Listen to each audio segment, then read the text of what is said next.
حکم عام ہے، ان اللہ یامرکم ان تؤدوا الامانۃ الی اہلھا، یاد رکھو اللہ تعالیٰ تمہیں حکم دیتا ہے کہ حقداروں کو ان کی امانتیں لوٹا دیا کرو۔ اب اہل امانت کا کون ہے؟ آیات میں حکم ہے اللہ رب العالمین کی طرف سے کہ جو اہل ہے ان کو ان کا حق ادا کرو۔ تو اب اہل کون ہے اور ایسے کون مراد ہے؟ جس کی بھی امانت ہے آپ کے پاس، چاہے نیک ہے یا کوئی بھی دین ہے، تو اس کا امانت اس کے پاس یعنی اس تک پہنچاؤ اور اس کے سپور کرو۔ تو کسی نے کوئی چیز امانتاً رکھی ہے اس کو بھی لوٹا دو، یا کسی نے کوئی بات امانتاً آپ سے ذکر کیا ہے تو اس بات کا حفاظت کرو، آگے کسی سے اس کا بیان نہ کرو۔ اور اس طرح علماء کرام نے لکھا ہے کہ لقطہ یہ بھی امانت ہے۔ ایک آدمی کہیں جا رہا ہے، راستے میں کسی سے کوئی چیز گمائے تو اس نے پا لیا، اب یہ نہ ہو کہ یہ آدمی خوش ہو جائے یہ تو مجھے ایک چیز مل گئی، نہ، یہ آپ کے پاس امانت ہے۔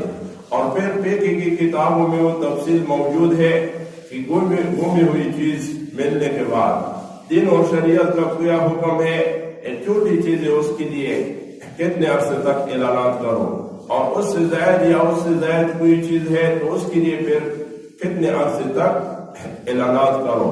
اور شریعت کا یہ حکم کہ گمی ہوئی چیز اعلانات کرنے کے بعد پھر اس کے لیے شرعی حکم اور تفصیل اور طریقہ یہ دین کی کتابوں میں ذکر ہے۔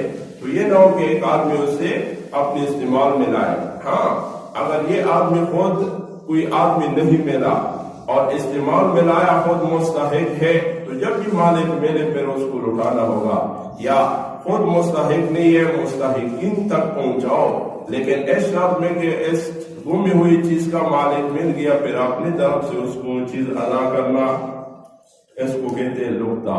اور اسی طریقے سے اہل علموں نے ذکر کیا ہے کہ رہن، جس کو ہم اپنی زبان میں گانا کہتے ہیں، تو یہ بھی امانت ہے۔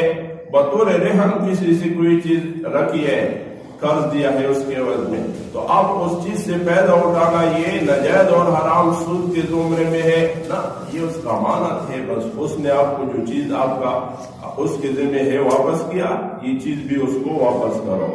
اور اسی طریقے سے اہل علموں نے لکھا ہے کہ عاریتاً کسی سے بطور سوال کسی سے کوئی چیز لیا تو یہ بھی آپ کے پاس امانت ہے، اس کو صحیح طریقے سے استعمال کرو، اس کا خیال رکھو، اور اسی طریقے سے صحیح سلامت جس طرح لیا ہے اسی انداز میں جس سے لیا اس تک پہنچاؤ۔ بعض لوگ ایسا کرتے ہیں کہ کسی سے کوئی ضرورت کا چیز لیا، اب دینے والے سے بول گیا تو لینے والا خوش ہوا کہ بس یہ میرے استعمال میں رہے گا، نہ، یہ ہلاکت ہے، تباہی ہے۔